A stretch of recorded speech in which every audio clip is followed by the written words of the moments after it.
It's going to be so hard for Legacy Auto to compete for three reasons. One, they don't have the fleet, click, like, and data. Two, they don't have the technological know-how to even complete a lot of this work. And three is they don't have the resources to build out a Cortex-like supercomputer cluster and the technological know-how to be able to plug that into their vehicles and train the models. So this is likely just going to ultimately end up in them licensing it from companies like Tesla. Hello, everybody, and welcome to the GigaCast. I'm your host, Gav Blacksburg, here today with Omar Quasi, Sawyer Merritt, and Farzam Misbahi. And we are going to be talking about the most in-demand topic when it comes to Tesla, FSD, full self-driving. It's come so far in the past several years to the point where you can take entire drives without even touching the wheel. It's mind-blowing. So here today, we're going to dive into the intricacies and what is yet to come. Omar, I love watching your videos where you show the world that this is possible, right? Just by putting a camera in your car and letting it drive you places. Let's kick off with your thoughts on how FSD has changed the world beyond even just driving and where you see this going. Yeah, I mean, I'm not sure if it's changed the world quite yet, but it is incredibly nice to use. I mean, yeah, I post some videos of this on YouTube, just sort of getting in the car. You tell it where you want to go, you push a button, it'll pull out of the parking spot, drive on city streets, drive on highways, and then park when it gets there. So I've literally gone entire days now without driving. Just last week, I was in Los Angeles, I pushed a button, it took me to Silicon Valley, and I never touched the wheel. And there's no other system in the world that can do this. I think it's really sort of underappreciated that Tesla has actually created the most advanced self-driving system in the world. The narrative these days is that, oh, they're so far behind, Waymo's ahead, they're already driverless. But you look at the launch in Mexico and Puerto Rico just this week. They're now in 4 regions. There's no other self-driving system in the world that's in more than one country.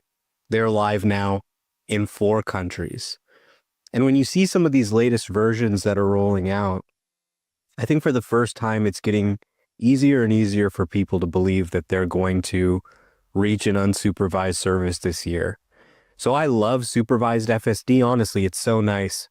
It's been raining here in LA. I had to go to my friend's house. You just push a button and it takes you there flawlessly. But that's nothing compared to that moment where it crosses over and is safer than a human. It becomes exponentially more useful. So the moment where I think it really starts to change the world is coming, and it starts this year. It's going to go from a nice to have to, I think, something that people can't live without. What do you guys think from like a societal standpoint, the impact it'll have on travel? Because I imagine one of the biggest reasons we don't like driving far is because driving far sucks. It drains you because you have to pay attention to the road. You got to watch out for crazy drivers or this and that.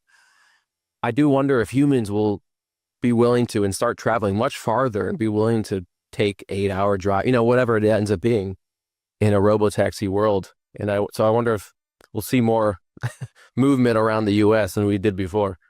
Yeah, I think so. I think the first thing we'll notice is the addressable market for getting from point A to point B affordably is going to expand dramatically as the technology matures. I think that's going to be like the first thing that happens, right? It's like people will have to decide, okay, do I want to own a car and take on the risk, the liability, the maintenance, the dealing with the parking, and so on and so forth, all the different things, or am I going to utilize a rideshare service that I know is going to be very cheap from a per mile perspective because there's no driver involved, right?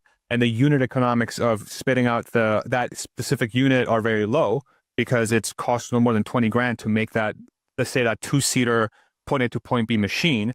All of a sudden, your price per mile plummets to like owning a Corolla or less, right? It makes a lot of sense. And then as the technology gets even more mature, then that price goes even lower. So the question becomes, okay, how many people that just skip out on moving around, all of a sudden, boom, they have access to it. And what happens to regions that don't have great infrastructure, like let's say the bottom half of the jurisdictions in the United States or wherever in the world whose economies are, there's a lot of friction to get the economy booming because there's not enough people to get to those places to do work. When you lower the cost of transportation, all of a sudden you open up the doors to a bunch of people that are able to take part of those economies. I think it's like it has a lot of the downstream effects of having self-driving technology on a cheap to manufacture car that can do that are super profound on in a bunch of different ways. I feel like that will be the first one, but I mean, then you're talking about redoing the layout for cities. You're talking about that whole thing is like, why take a plane ride? Why spend more time getting to and from the plane than being in the plane when I can just be in the car that's going to drive me around and I can do literally whatever I want. And it's in the private space and I'm comfortable. The whole equation changes.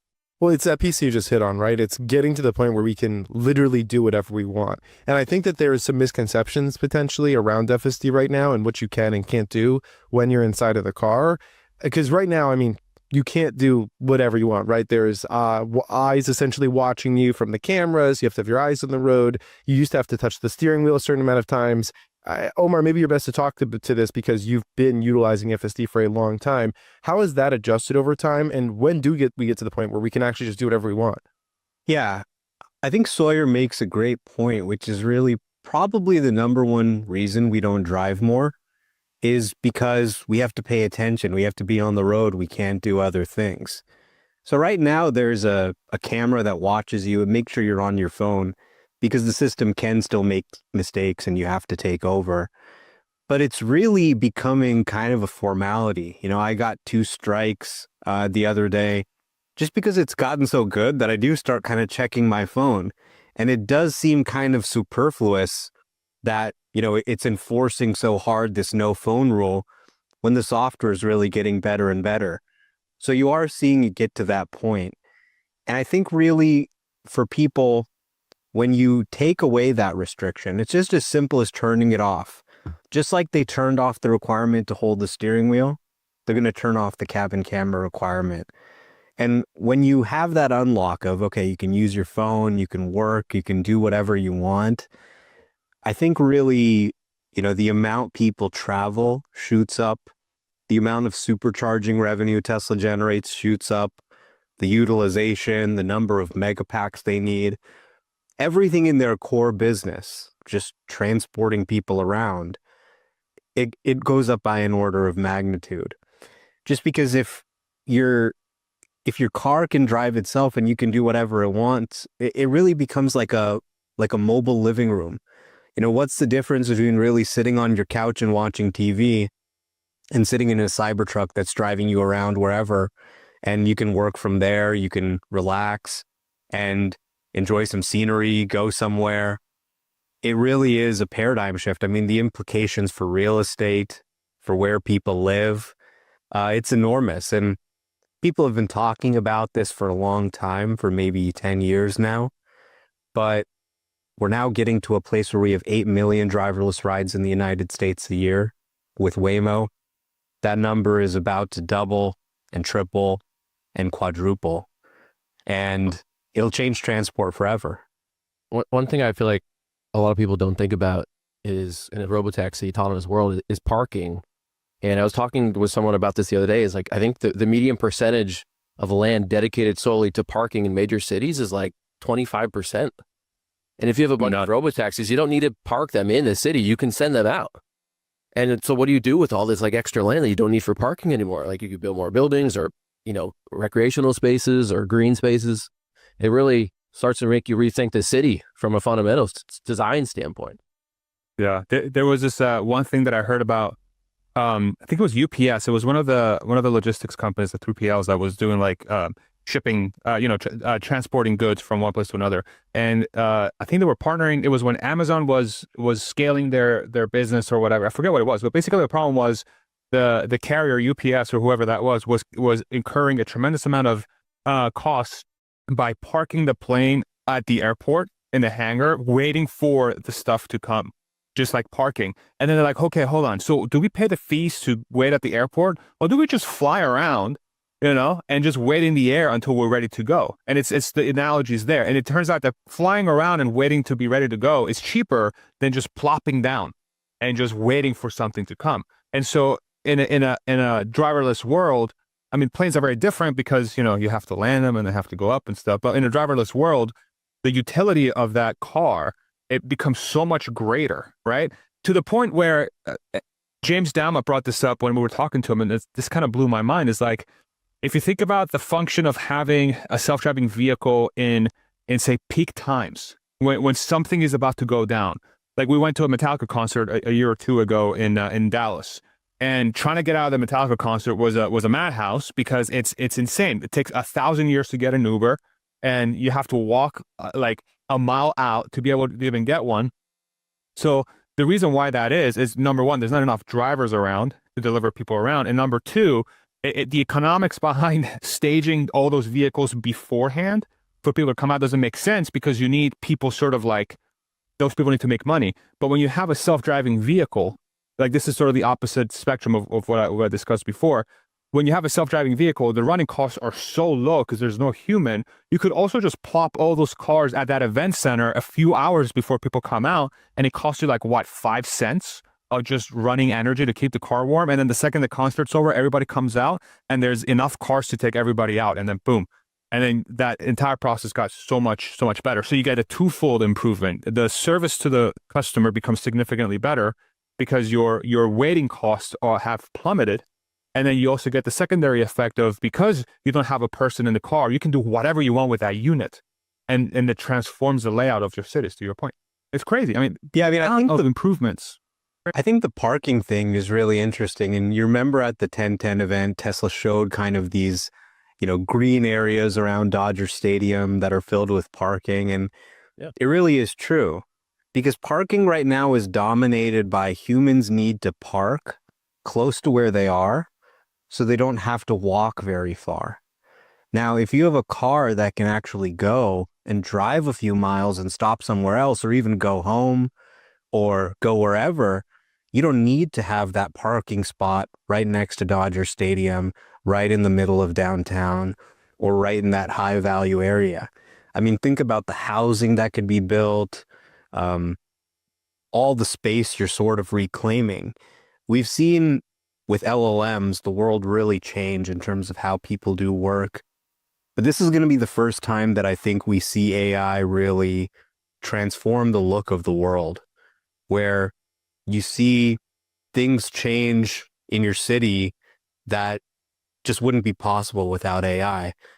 And that's pretty exciting to think about as this technology scales. One other thing I feel like we should touch on is this Uber discussion, because a lot of people say, oh, of course, like Uber is going to be putting Tesla on their platform. Tesla's going to want to be on Uber's platform. But from my perspective, why would Tesla need Uber? Tesla's not some small startup that, you know, needs exposure that Uber could bring on their app. Tesla has the ability to do their own robotaxi, their own app, and the whole ecosystem basically on their own at a low cost. So, and we're kind of seeing this already. We saw some news yesterday that they're starting to write in some code for their app for like robotaxing, that you can rate the cleanliness of like the robotaxi when you pick it up. So I feel like Tesla's just better off doing this all in-house, just having people download their app, use that. And I don't think this is going to be such a huge barrier for people. I think a lot of people assume, well, there's 100 and something million people that already use Uber, or whatever the number is. They're just going to want to use the Uber app. They're not going to want to download the other app. But if the Tesla robotaxi is cheaper than the Uber rides, people are going to have no problem downloading the Tesla app. Do you guys agree or disagree? 100%. I've gotten into public fights with my dear friend Gary Black. Shout out Gary Black. Yeah. Friend of the channel, all that good stuff. Him and I love that guy to death. I really do. But we disagree on this so much. He's an Uber investor, and so of course he has to defend his position, right? So like the analogy that's given, or the reasoning that's given for Uber, it's like, well, you know, they have a ton of customers, and like you said, it's very sticky. They're you know, it's already on people's phones, and people can already hail a ride. And you get better utilization of that car if you put it on Uber's platform, because that's where all the people hailing the ride already are. And one of the things I also saw was like, well, it's like McDonald's. Like, do people go to the McDonald's app to get a cheaper McDonald's food, or do they go to the Uber app, Uber Eats app, to get McDonald's instead and pay the premium? I'm like, yeah, but you're misunderstanding the entire premise of this. Uber Eats, you get variety. You get a ton of variety for the food. You have 1,000 different options. Uber, like the actual driving app, and I know they have like Uber XL, so on and so forth. What percentage of people are actually going to Uber's like, I wonder what car I can hail today? It's like, no, get me from point A to point B, and I'm willing to pay the premium because it's better than going in a taxi. That's literally the only value proposition. So it's like, okay, cool. So to your point, if Tesla's like, okay, we don't have a driver involved, we own the entire vertical, we have the app already. So the Uber CEO put out that there's already 150,000 Teslas on the Uber network. They should just let us run FSD on the Uber network. It's like, no, what Tesla should do is say, okay, now you can go on our platform, and then we will let you make money by putting your car on the thing, and then your time gets freed up to do whatever else you want, and we'll give you a nice cut of that, right? And then Tesla can go to market at a significantly cheaper price than Uber because there's no driver involved. And then think about the mess that Uber has. If they want to put the Tesla car on their network, they have to make it price competitive to the rest of their offerings, because if they start making it significantly cheaper than the rest of the cars, their entire thing crumbles. Their entire business model crumbles overnight because now they're not putting their drivers to work, right? It's like, I don't know. I don't know if you guys agree with that. It feels like that's always been the long-term play for Uber, even from, I remember the company going public and all the years of losing money hand over fist and finally getting profitable. But it felt like everyone always saying the end goal here was to get to where there was no driver in the car. That was the only way that Uber was going to be a significantly profitable company. Is Tesla basically just undercutting that now, or just providing instant competition to that? It sounds like you guys don't think that they're going to be collaborators in this, but rather competition. Yeah, I just don't understand the forcing function for Tesla to go on Uber when they already have an app and they can undercut Uber by 25, 30, 35%. I don't get it. Well, and with Uber, like if you choose like the economy option on Uber and you go up to like Uber Black, it tends to get better on the higher, more expensive options. But with Tesla, in my opinion, I've sat in the robo taxi. I did a short ride in it. I feel like it's the best experience for the lowest cost. That's something you can't necessarily do at Uber, because you got to go to Uber Black if you want the best experience. Whereas Tesla, you're going to get the best experience, better than anything I think that Uber can offer for lower costs, and maybe even their economy options, which is like best of both worlds. So why wouldn't someone just download the Tesla app at that point? I feel like sneaky. I think with Uber, the key takeaway, and it's been an interesting discussion with Gary Black and even Bill Ackman getting in and saying he's initiated a position in Uber. Yeah. The thing about Uber is that one thing I can tell you with certainty is that the market for human-driven rideshare is going to go to zero. It's going to be a rounding error. People are not going to use human-driven rideshare because autonomy is a better product that's cheaper. Just yesterday, my friend was taking an Uber over to my house. They said, oh my God, this guy's breath kind of smells. He's not driving the best. And that... We're talking about you or the driver? The Uber driver. And I mean, I think really this is the problem. You get kind of an inconsistent experience. Sometimes they're a good driver. Sometimes you get a nice car. Sometimes it's not so nice. And Waymo doesn't quite go to her house. It's like one street away, and the geofence ends. It won't pick her up. And it was raining. So two options that aren't really that good. I think with Tesla, and Sawyer mentioned, we're now seeing in the mobile app, people who've torn the mobile app apart say, hey, we're seeing the rideshare network in here. They're starting to actually push the code for the rideshare network, which isn't that surprising given that they're supposed to be launching in just a few months here, that we're starting to see signs of that. But this is really, really explosive for Uber. You know, Dara Khosrowshahi is a little bit worried about this. And he said, look, you don't want to be competing with Elon and Tesla. We want to get them on our network. But Tesla's going to vertically integrate. What motivation do they have to pay Uber 25%? And it's interesting kind of seeing Uber play the defensive here. They're trying to position themselves as a company that is, you know, the autonomous rideshare network. They did a deal with Uber to be the exclusive provider in Atlanta, not using the Waymo app, using the Uber app to call Waymo. And they're basically washing Waymo cars and maintaining them to get that exclusivity deal, which is not really, I think, a glamorous future for them. They announced a deal with Cruise saying, hey, we're going to have Cruise cars on our network too. We'll have all autonomous cars. And just a few weeks later, Cruise ended up shutting down. So I'm not sure it's really a great strategy. I'm not sure what value they provide to the autonomous car provider. And when you look at the actual Tesla app and they show you how you can adjust the temperature, you can save your cloud profile, you can adjust the music, you can personalize it, you can have a card to yourself. That's a better product that they're going to be able to offer at a lower price. So absolutely, it's a huge disruption to human-driven rideshare. I think this is obvious to everybody. Omar, I can curious to get your take on this. Is like, do you feel like between now and June, when Tesla said robotaxi rides are supposed to start, are we going to see any huge changes or huge updates to FSD in between now and then? Or do you feel like the current version of FSD, we'll just see some small iterations, but by and large, what's out now is ready for prime time? It's not quite ready for prime time, but it's getting damn close. So, it's at a place now where it can drive you for hours, 5-10 hours without intervention. There are still, a few things here and there, but the safety critical stuff's getting very rare.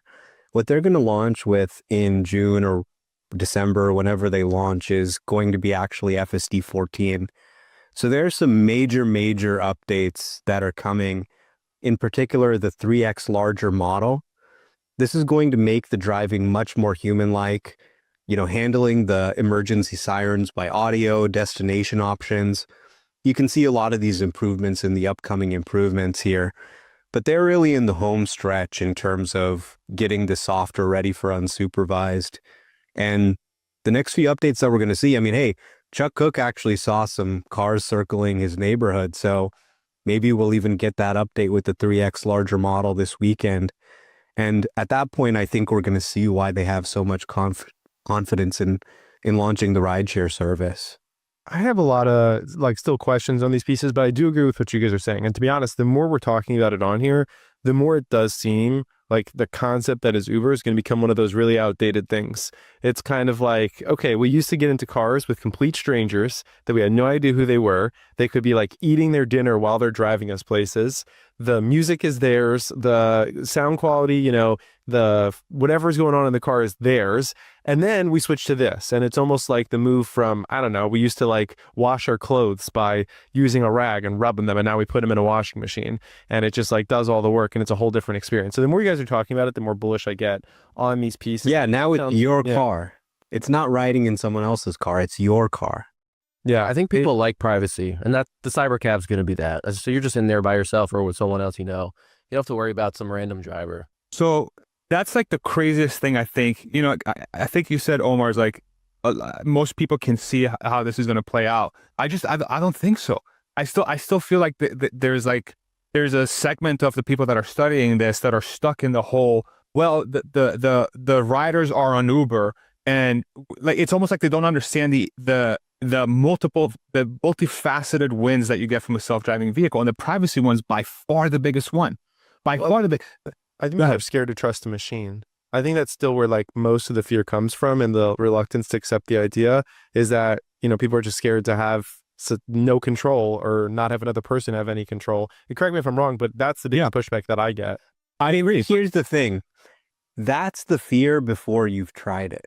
You imagine, oh my God, it's going to be this self-driving car. I remember the first time we took my mom in a driverless cruise car in San Francisco years ago. And she was so scared. She's like, oh my God, we're getting in this driverless car. We get in, she's relaxed, she's recording. What you actually find is that you're going to be scared to get in a human-driven car.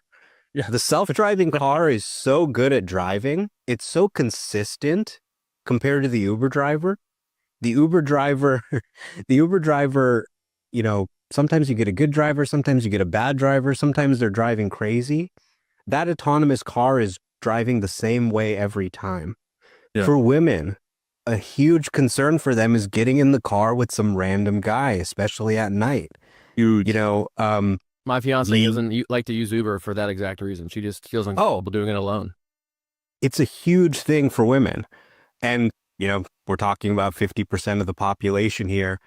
The demand, when you sort of remove that, we're talking about safety, crashes. One thing that a autonomous car is not going to do is kidnap you, assault you, or anything like that. Yeah. So I think really once people once they get used to it, very quickly, I mean, talk to people who have switched to switched to Waymo from Uber. They mention all these things. Oh my God, it's so nice having the car to myself. And me and my friends can just talk shit. We can say whatever. We can say stuff that we wouldn't say in public because we've got that privacy. We're not worried about the human driver. It really is just a better experience. Talk to people in San Francisco and they'll tell you why Waymo has now surpassed Lyft to become the #2 rideshare service in the city. And let me throw something in there too, Gov. Like, it's like, okay, that, and it's cheaper. And it's cheaper, right? And so if it comes, so okay, so even there, let's say, okay, even if you give me all these great benefits, the privacy, the comfort, the vibe, the luxury, the personalization, and the cost, I still don't trust the damn thing. I was like, okay, cool. So would you rather take an Uber to the airport for $100 or this for $50? I bet you people be like, okay, wait, hold on a second. You tell me you're saving me $50? At some point, that equation is going to flip. And we talked about something very similar with the humanoid discussion. I think you brought this up, Gav. You were like, hey, like the forcing function is going to be the cost. The forcing function is going to be the adoption based on how much it costs the consumer to adopt this or how much money they save. It's going to be the same exact thing here. Plus, you get all the other benefits. You're not going to get some rundown Lada from the 1980s Russian-made Soviet vehicle that's going to take you around, at 50 cents per mile long term. No, it's going to be a private, comfortable, personalized vehicle, all for you. And it's cheaper than anything else. I don't think people understand. Like, for the people that haven't experienced the Cybercab in person or sat in it, it has more room than any other Tesla. It's pretty wild. It's the smallest Tesla, but it has an insane amount of legroom. The cabin feels very spacious. It's a small car, but it does not feel cramped. It's the best experience. Can you talk for a second in regards to Cybercab versus Robovan and usages and everything that we're discussing? I mean, yeah, obviously the robo van is for hauling large amounts of people, so that'll mainly be for like city areas. I did sit in it. It's quite massive inside. But you could think of all kinds of applications: package delivery, food trucks, medical, service vans. So there's all kinds of applications because it's really low down. It's huge in there. You could outfit and customize it really any way you want. And this is the really cool thing about Tesla. They've got this whole vehicle lineup, everything from the Cybercab to the Robovan to the Semi, to deploy these AI models onto. And that's huge. I think what Sawyer said is so true. When you sit in the Cybercab, it's the smallest Tesla. It requires the least battery, but it actually feels the most spacious. You get in there, the doors open for you. You've got this big screen. You can watch movies. You can play games. Compare that to your standard Uber experience where you're sitting in the back of a Toyota Corolla with, some Indian guy. He's got his gym shorts in the back seat. His name's Omar. It's a dramatically better experience. Yeah, 100%. Go ahead. Yeah. Yeah, I had a different topic question kind of off this. Go for it first. So the interesting thing about the Robovan, the Robovan, whatever you want to call it, the toaster on wheels, I'm mind blown that they actually went with that design, but whatever. I do think, I can't remember if we talked about this on GigaCast before, but I brought it up on my channel multiple times. What this long term, I believe, will sort of lead us to is a airline model where Tesla, I think, is going to be in a situation where they're going to manufacture these boxes at millions of units per year run rate, whatever it may be.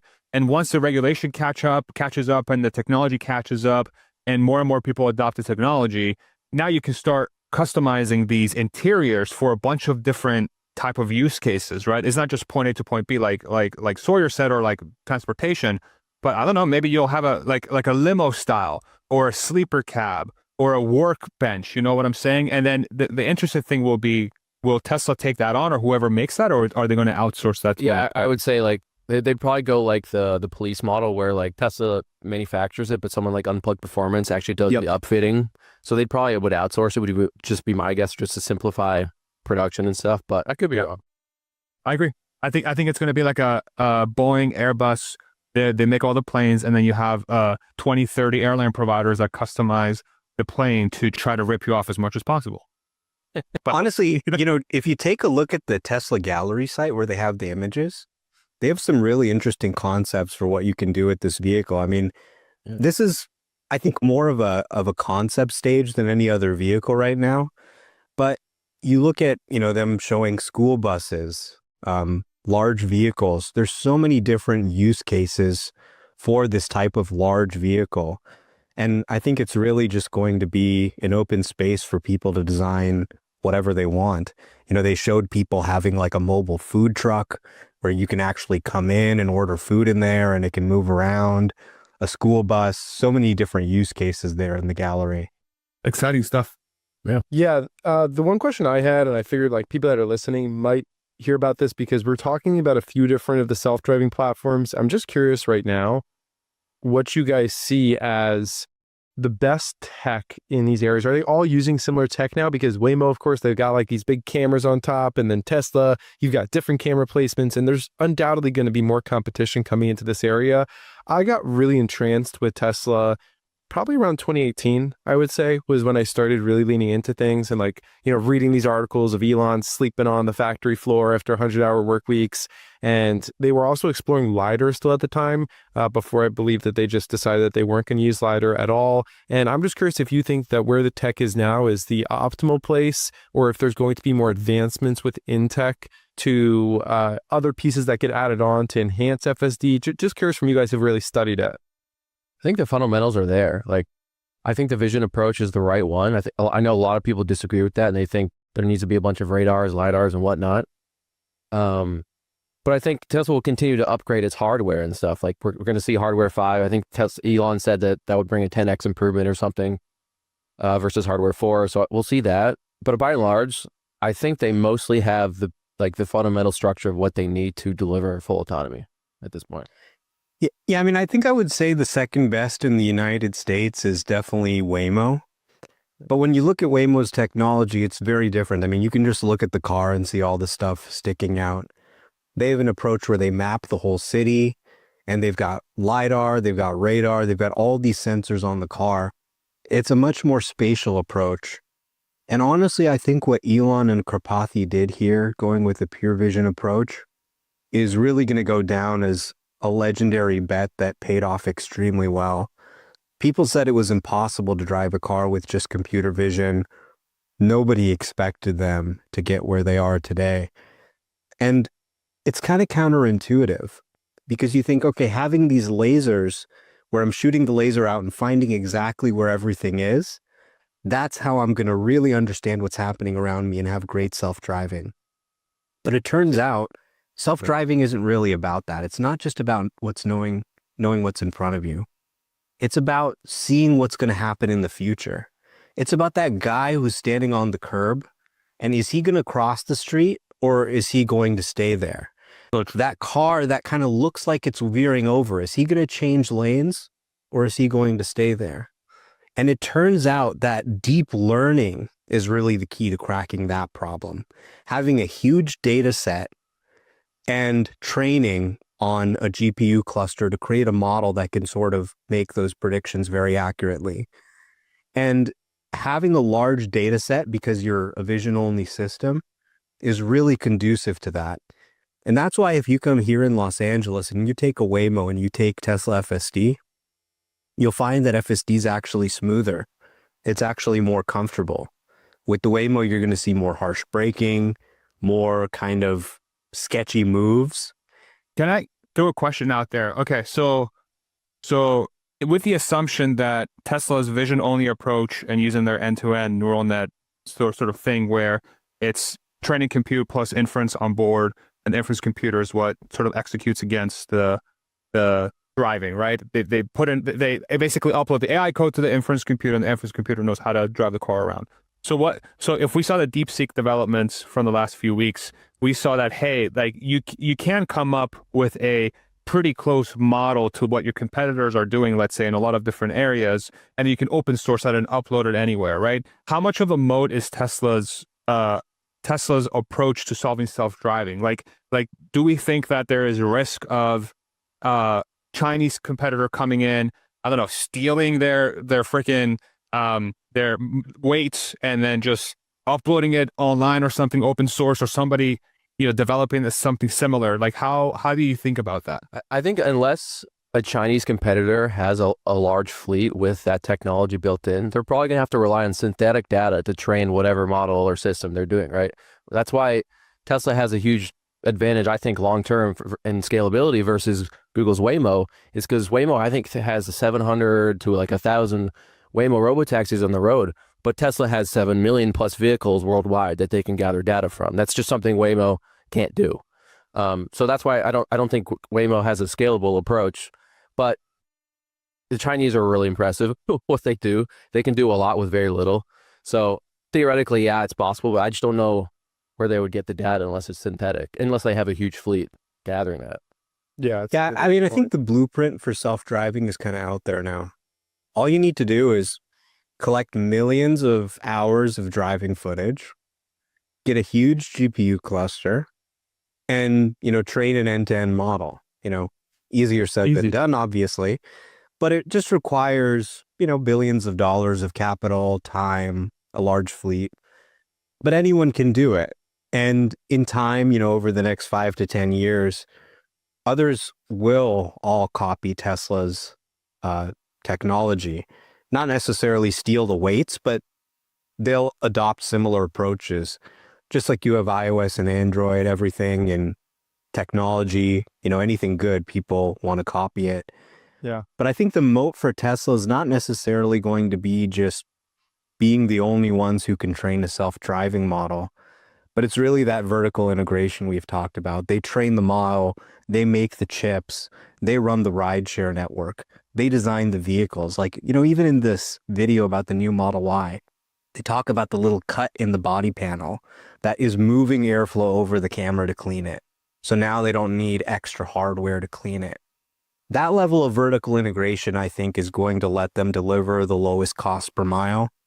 And that's what really matters. If you've got, let's say, BYD plus Mobileye plus some other consortium of companies, and then you've got Tesla, I think Tesla's going to have the best product, the best vertical integration. And there are really network effects here. As you have the best model and people are using it more, it gets even better. It learns faster. It gets really hard for the other models to catch up. It's going to be so hard for legacy auto to compete for 3 reasons. 1, they don't have the fleet collecting data. 2, they don't have the technological know-how to even complete a lot of this work. And 3 is they don't have the resources to build out a Cortex-like supercomputer cluster and the technological know-how to be able to plug that into their vehicles and train the models. So this is likely just going to ultimately end up in them licensing it from companies like Tesla. In that same vein, it seems like by being first, Tesla's also done kind of a talent draw where the people that are the best to work on things like this, because Tesla has the money to pay them as well, have all come to Tesla to work there or on an associated company, XAI, whatever it is. So you kind of have that talent already in the same place, which I assume is like 30% of building something like this is the right people. And I think the Elon factor, there's probably the biggest one. I think Elon being the face of the company and the leader is the biggest magnet of the talent. Because Elon is really the one that sets the vision. He was the psycho that said vision only back in 2017, 2018, whenever it was, like way farther, like Omar's point, when everybody else was saying you're insane for doing this, way ahead of the curve. And then by setting that vision and being who he is, automatically that draws in that talent. I don't know if Tesla can achieve what they did without Elon. I think Elon is like 60-70% of. Engineers love to work at Elon companies because he gets out of the way and he just lets you do the work. Yeah. And also, sometimes it just takes 2 things. And then I think first of all, by the way, guys, this was an awesome discussion. I think people that are unsure on FSD or don't fully understand the entire concept of robotaxi probably have a lot more depth on it now. There's a ton more that I know we want to cover, and we're going to get to in upcoming weeks for people. I know that there was a $400 million purchase from the government of armored Cybertrucks, which is fascinating. There's a whole Elon Musk Sam Altman spat that's happening. Doge is going in and making cuts, but for today, FSD was a super important topic. As you can hear us talking about it, it's an entire new line of revenue here for Tesla, and it's going to make a lot come to it. But absolutely with Elon, I think what he does best is, one, for me, and I've always operated this way, and I try to operate this way for my team, the more that you can put in yourself and lead by example, the easier it is to get other people to do that for you, right? If you have a leader that is every single day in the trenches, as they say, in the arena, shout out Chamath, right? That's going to make it a lot easier for you to get people to come behind you and say, hey, they're working 100-hour work week. I'm down to work 100-hour work week. We can do this together. And then the other piece that you guys said, which is he's consistently had this vision for what now, decades at this point, right? Where he just consistently hammered on it. Hey, this is the way it's going to go. I'm going to be the one leading it forward. I think it makes it a lot easier for other people to see the vision, because that's where I think a lot of people struggle. They can be super talented coders, engineers, and it can be really hard to see the vision. But when you have one person that makes it their entire persona and then instills it into you, it becomes a lot easier for you to chase that vision together with them, because it's just now clear in your brain. So Yeah, and he doesn't give up. At a time when so many self-driving car companies have folded, GM just shut down Cruise. He's been relentless, and they've pushed forward, and as the field is cleared, they remain there. So, I mean, you could listen to us talk about FSD all day, but nothing is going to help you understand it like going to Tesla.com. If you live in the US, Canada, Puerto Rico, and Mexico, go to Tesla.com, take a test drive. All the test drive cars have the latest FSD 13 on them. And, just simply get in the car, punch in some addresses, have it take you home, and just experience it for yourself. Most people who do that just tell me they can't believe what they saw. Yeah. And even driving it yourself, I think, is always a great experience. So yeah, this was fantastic. If you guys want to see footage of self-driving first person, you can go to Omar's channel, Omar's blog on YouTube. It's a variety of YouTube videos that just show you that. Of course, if you want more content from the GigaCast, please like, follow, subscribe to the channel wherever you're seeing this video, whether it's on X, YouTube, or a different platform. There you go. Great little video of Omar, or the car driving Omar, I suppose. This will be up on Spotify as well, and in other places, and so much more to come. FSD is a huge topic here. I don't even think we fully fleshed it out, but I think for those that were unaware of its capabilities and what's coming in the future, you're a lot more well prepared now. Sawyer, any final comments on this one?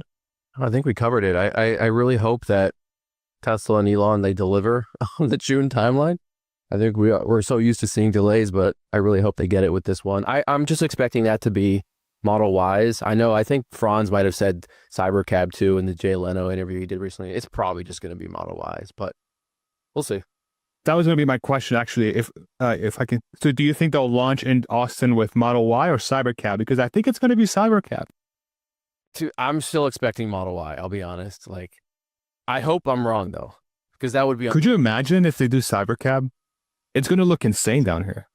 My only thing is they haven't allowed people, because they've been touring around these Cybercab prototypes for months, and they haven't allowed people to sit in it because they're just prototypes. They don't want to have a lot of wear and tear in them. So that kind of assumes that they're going to build new ones just for this robotaxi launch. I don't know. I don't know. We'll see. I think they will launch with Model Y just because you need to be able to have at least a 5-seater and a 2-seater.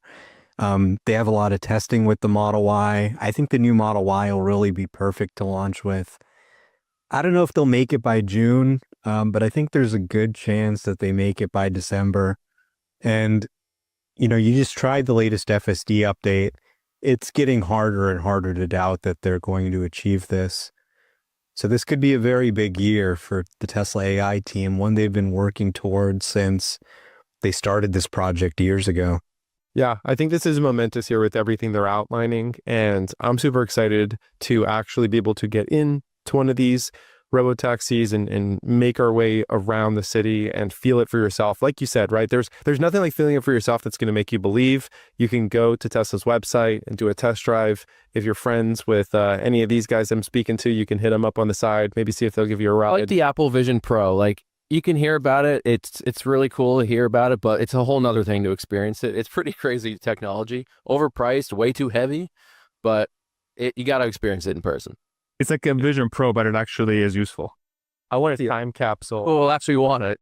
Yeah. I want a time capsule this episode and come back in 5 years and see how right we were with some of the vision and what were the things that we couldn't even have seen coming that they roll out. I think it's going to be pretty momentous.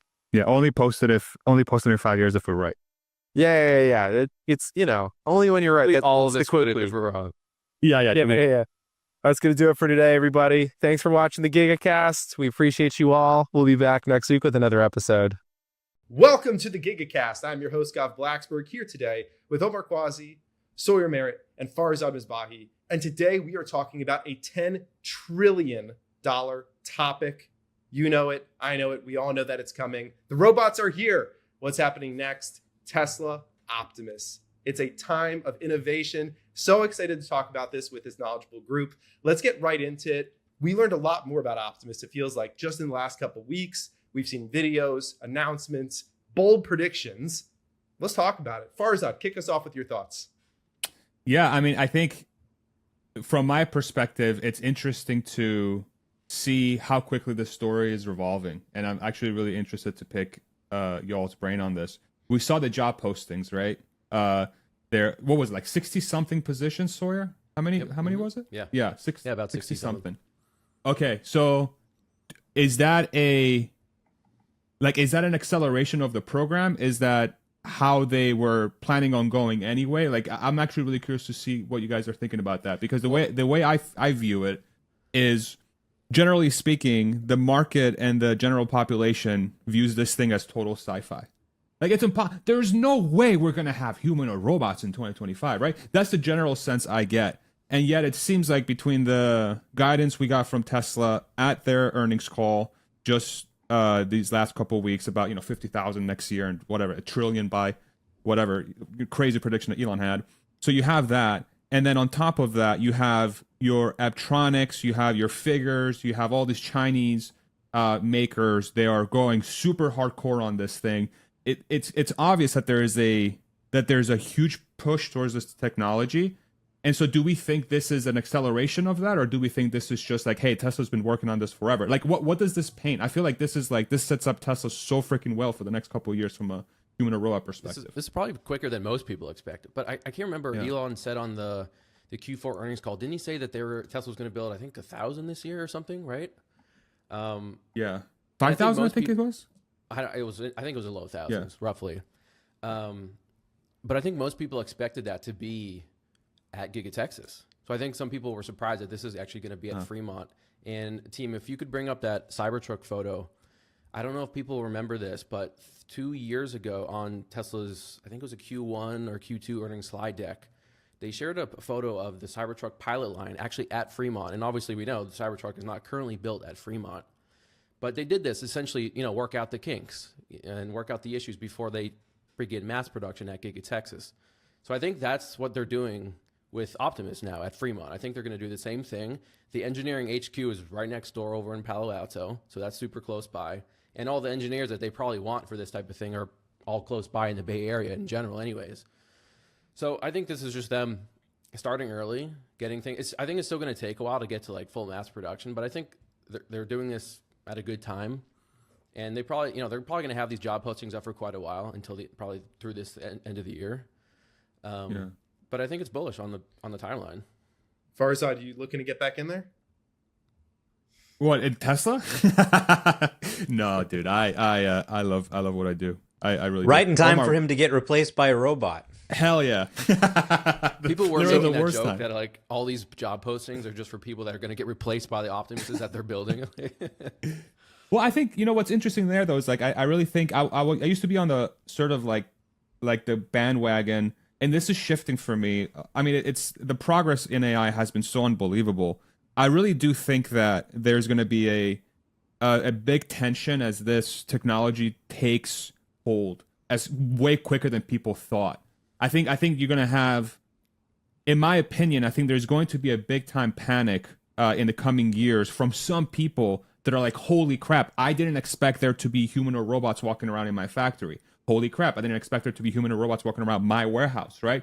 I think there's going to be a very, and completely understandably so, there's going to be like a rejection of the technology from a subset of the population, but it's also going to be very interesting to see what kind of industries this gives birth to, because there's so many things that now become possible. Like one of the things I was thinking about is like food delivery, anything where you're taking product from one point to another. With self-driving vehicles and the human or robot combination, the cost of moving stuff from one point to another becomes so much cheaper. because you've removed human labor out of the loop. What kind of industry does that give a birth to? Like what are the things that are not possible because moving stuff has become way cheaper, right? That's what's coming. And the company that's going to be able to provide that product and that service is going to win so big because now you've opened up TAMs that never existed before. You know? Yeah, and I think Elon said that they were gonna in the second half of next year, right? That they were gonna maybe partner with some companies and start putting it in other people's factories as well. Yeah. I'd be curious to see how this sort of affects employee morale for the jobs that will ultimately end up being replaced by those Optimus robots, especially at Tesla. Because if you know that ultimately your job is just going to be replaced by a robot, how does that make you feel as an employee? Maybe it's just you just accept it; it's the inevitable, or Tesla finds another job for you within the company. I don't know, but yeah, it's like the framing of like replace versus enhance, right? I think that's the like in a factory job or a warehouse job. Like, again, I might be approaching this from like a legacy viewpoint, right? Because I come from that world of like distribution and logistics. And so like when I'm looking at it just purely from a business standpoint, I'm like, okay, do I want a human who 20% of the time is going to be excellent and predictable and is going to be go-getter, do their job, right? Am I going to try to hire that person who, I'd say, I don't know, $60, $70, $80,000 a year? Or am I going to hire a robot that's going to be that person 100% of the time, and it's going to cost a fraction than that human does, right? So like the equation completely breaks. So it becomes a discussion of like, okay, what are the jobs that actually make sense in a human or robot world versus ones that don't? And who are going to be the people that are going to be embracing that and moving that forward? It's going to require society to make those jobs, right? The economy is a function of what is it's the needs of humans. So when you have robots doing those things that we used to do, what happens now, right? What percentage of the population does agriculture now versus like 10,000 years ago? You know, at the dawn of the agricultural revolution and for the thousands of years, like 80-90% of the human population was just doing crops, right? Now, what percentage of human population does crops now? It's not like 90%. It's not like most people lost jobs. It's just we transformed the economy into something new. It's just hazy. It's hard to see what it looks like, you know? Yeah, I mean, I think I have a little bit of a different perspective. You know, I see Optimus as really a continuation of an automation trend that has spanned centuries, right? I mean, you look back at even making machines to make clothing faster, or you think about an accountant who had to do a bunch of accounting manually. And when the computer came, well, did it really take that person's job? No, it just sort of helped them do it faster. It helped them do it with less errors. And generally, I think made their lives easier. They're probably making more money. You know, in the case of Optimus, I think, you know, if there's a job that the robot can do right now, it's probably not something the human is really interested in. It's probably boring. It's probably repetitive. And if you think about a world where, you know, every worker has multiple sort of human assistants helping them out, or sorry, robot assistants helping them out, that's probably one where the jobs that are remaining are quite a bit more pleasant than the manual labor that's involved in that factory production today. So you think it'll bring about more of a meaningful life, maybe, for the humans? I mean, you know, I think there will probably be less humans working in the factory. But those who are there, they'll probably have a team of robots that can help them out. Instead of carrying something heavy or doing something physical, their job really becomes directing the robots, right? So you still need that know-how. What do the robots need to do? What are the common issues? What are the things to look for? But there will probably be far fewer humans, and the process will probably be, you know, higher quality. You know, you have less injuries, less stress. You know, factory jobs are dangerous. Sometimes people even die in car factories, right? You had that issue, in one of the Ford factories recently. So robots could be helpful. You know, some of these jobs that are probably going to be the first jobs Optimus tackles in the Fremont factory. And I do think that's part of the reason. I agree with Sawyer that having it close to the engineers and testing is a big part of it. Tesla loves to have their engineers close to the manufacturing line. But also there's a ton of jobs in the Fremont factory that the robot could help with, I think. And those first jobs that they're going to tackle are probably the worst jobs in the factory. Taking a piece of metal, moving it 10,000 times, stuff that no human is saying, please, save this job. I really love moving this piece of metal. So, but here's I will take a slightly different approach there, because I think all of us, most people will say objectively that like that piece of moving that job of moving piece from point A to point B sucks for sure. But how many people, like if you use the United States as an example, how many people depend on that job to make sure they can pay rent?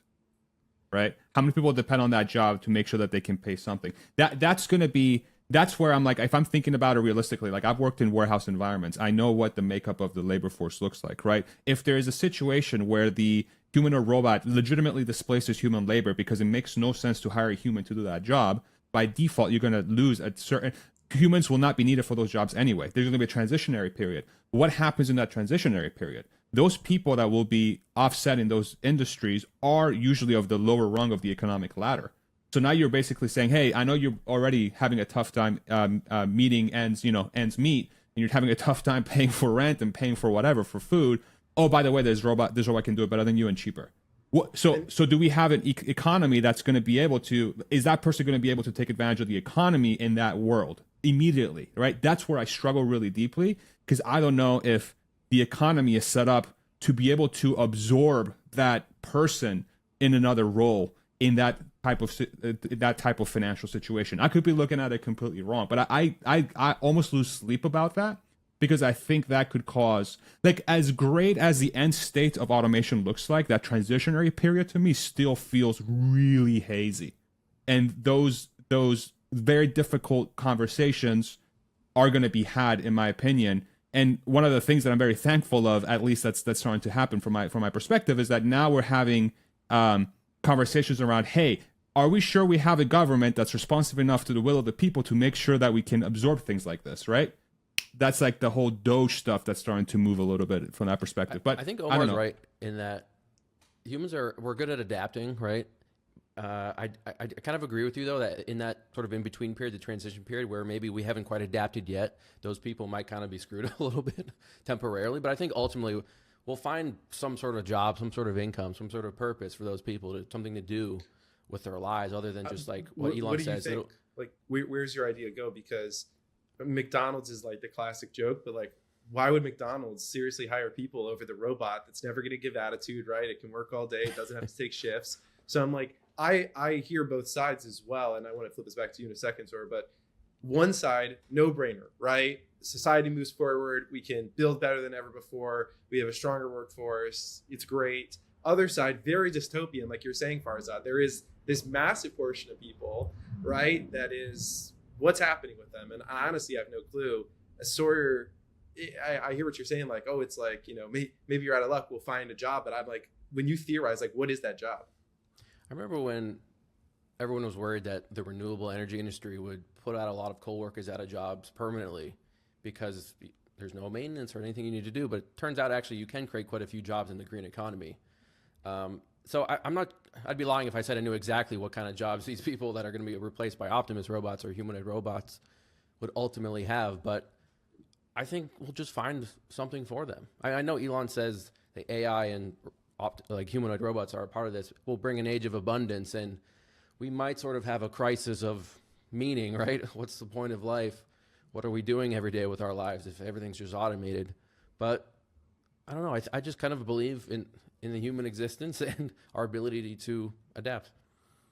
Yeah, I mean, I think really there is obviously going to be some displacement. If you have this new machine that's a universal machine that can do so many tasks a human can do, there will be disruption. I mean, I think that's inevitable. But I really see it as a progression of machines that over time have allowed us to automate more and more. And rarely have you seen a generation that does the same jobs as their forefathers. Back to pre-agricultural times, pretty much everybody in the tribe was responsible for hunting and gathering. Everybody was responsible for getting food to feed themselves and feed others, right? And over time, we developed machinery, we developed agricultural machinery Now you can say, quote unquote, those jobs were lost because people aren't doing agriculture anymore. You don't have machines that can produce a lot of food for everybody, but people went and became poets. They made movies. They did gardening, all kinds of other stuff that we couldn't have thought of. If you think about the agricultural or the industrial revolution, where people used to make clothing, they sewed it by hand, then it became automated. People probably couldn't have imagined computer programmers or prompt engineers or high frequency traders or so many of these other jobs that exist now. YouTubers. Right. And we probably can't imagine what those jobs look like either. I mean, maybe the last job is kind of investor, but this isn't, I don't really see this as dystopian where, now we can make a lot more clothes with machines. We can make a lot more food with machines. I see it as actually utopian. On one hand, you have these auto workers who are getting laid off, and hey, you don't need to pay their salary. You don't need to pay health care. You don't need to give them stock options. There's a tremendous cost savings there. This allows us to then move into a world where maybe a Model Y that costs 50,000 today costs 25,000 or $30,000, and far more people are able to access far more goods and services. So there is kind of the flip side of it as well. For And they'll still sure. probably have like servicing jobs to service the robots themselves or people in the actual factory. They still have some of that. Yeah, but I think the one model that I used to think about the transition though, and just to pull on that thread a little bit, what you just said too, like food's also going to get cheaper, medicine's also going to get cheaper, right? There's going to be a lot of things that get cheaper that are going to sort of fulfill the most basic needs of humanity for sure. But like the transition again, like the transitionary period to me is the one that even though the end state, I'm with I think the entire panel where the end state will be a positive. The transitionary period reminds me of like when the United States had all the manufacturing base, people were working like crazy, and then the United States said, "Hey, there are other people in the world, like let's call these like other robots in the world that can do the same job for way cheaper, and they can just sell us the stuff, right? They can just send it to us, right? So let's move all the manufacturing base to Mexico, China, so on and so forth." What did that do? That left the entire middle of the country. You went from having thriving economies to literally just despair everywhere. And the despair existed because the economy was not able to serve the people in those regions. There were not enough jobs. There were not enough things for those people to do outside of them rooting up and trying to go somewhere else, which a lot of them didn't do, right? So that's kind of what sticks to my mind. It's basically the same exact thing. It's like instead of like moving the jobs from the United States to China, you're just moving the jobs from the human to the robot. And so like what do we have in place to be able to absorb that, especially when human or robots are going to be able to ramp at a million times faster rates than a human can. A human is limited by having sex.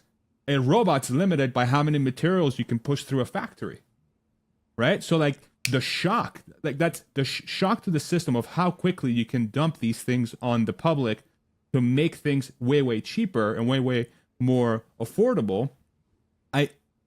I don't know, like, are we talking enough about that as a society? Are we talking enough about that as a country? Are we talking enough about that, right? I don't know. I could really be, I like his spin that this is utopian, not dystopian. That's going to be the back and forth. I feel like there's a couple of topics that go into it as well with how hard is it going to be to get to scale, right? And how complex are these products? There was an interesting quote from Elon that talked about the training compute needed for Optimus is 10 times what the car needs. And we know that the car is already taking a lot of compute, right? We've seen the buildings and the photos of these data centers. So it seems like there's a lot that still has to get done here. And so when you compare that with, Elon's quote, which he said, the normal internal plan calls for roughly 10,000 Optimus robots to be built this year. Will we succeed in building 10,000 by the end of the year? Probably not, but we will succeed in making several thousand.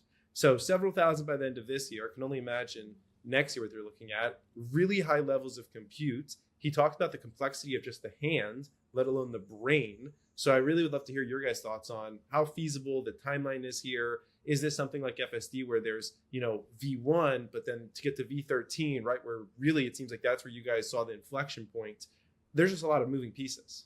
Yeah, I think regardless, we should take any Elon timeline with a grain of salt, especially since Optimus is so different from a car. It's there's so many small, advanced, unique parts that are you can't just share across platforms with their cars, right? Of course, there's the cells and the batteries, and they share and the cameras and the AI and stuff. But by and large, yeah, it's going to be interesting because no one's ever really ramped up something like this at scale before.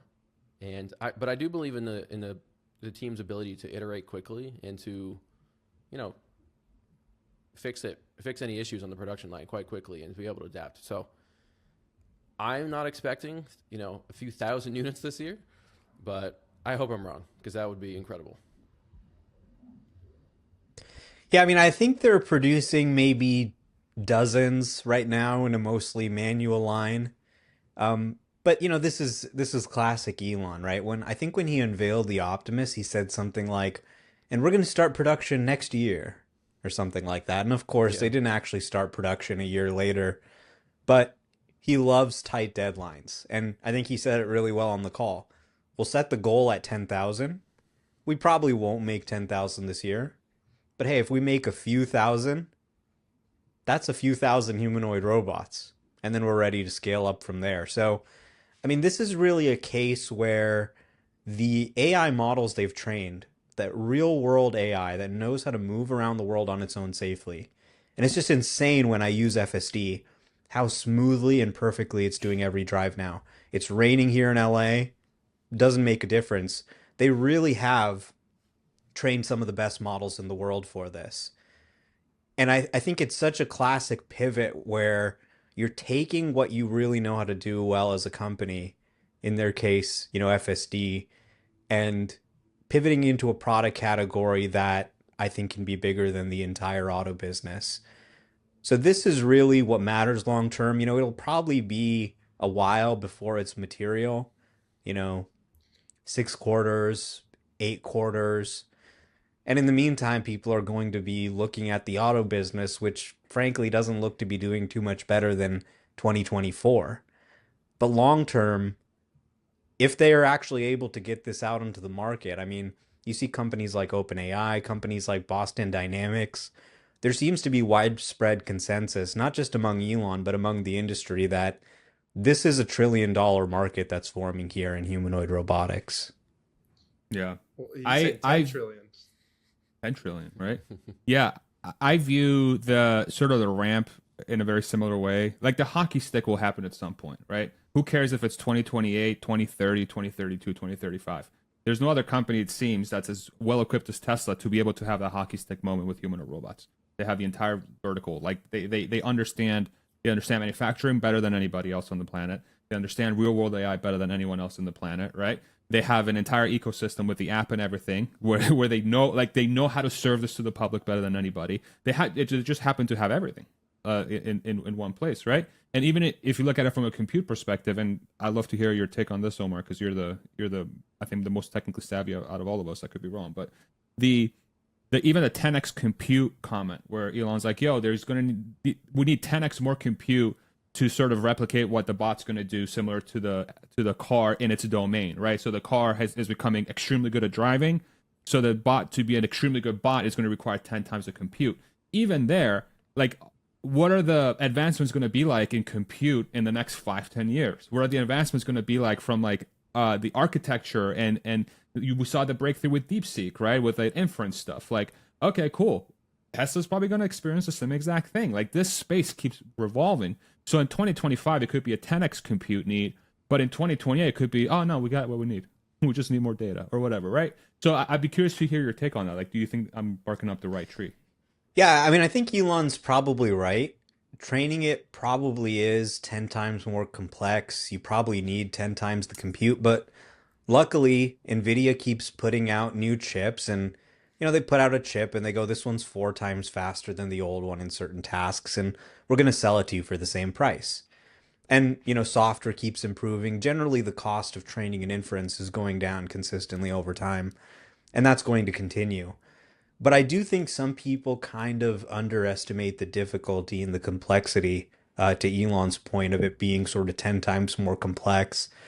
Sometimes you hear this argument that, well, robots are going to be much easier than self-driving cars because, self-driving cars, it could crash, it could kill you. The robot, it doesn't have that issue. But in fact, roads are pretty simple for AI comparatively. You've got lines, you need to stay in the line. Everything's very well marked. There's maps. When you go to a robot and they go inside, there are no maps. So they're learning to navigate a much wider variety of spaces freely. So you can see why that would need a lot more compute. They're not just moving forward, backward, side to side. They're moving, dozens or hundreds of different motors inside the robot to execute these tasks. And there is actually a safety component too, right? You don't want this robot kicking you or knocking something over, breaking your window, maybe even lighting your house on fire, keeping the stove on.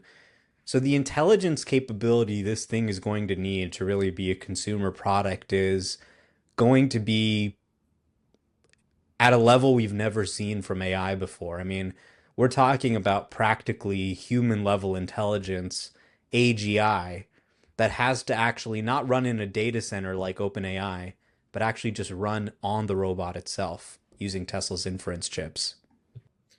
Yeah, speaking of those chips, NVIDIA CEO Jensen Huang, this was back on January 7th, exactly a month ago, talked about Elon and his attitudes toward these, talking about he's working on some of the most important areas, talked about XAI, Tesla, autonomous vehicles, and Optimus for humanoid robotics. Really thinks he's thinking that he's working on all exactly the right things. And so you're talking about they need the chips, they seem to have the supplier. And maybe that's one of the most important things that Elon has done is build the right relationships to acquire the materials necessary to build that vision, right? I think it's pretty hard if you don't have the relationships that he does. Yeah, one thing I wanted to just add was, so Tesla now has a record $36 billion in cash. And some Tesla investors say, well, why is it growing? Let's do a stock buyback or something and help the stock.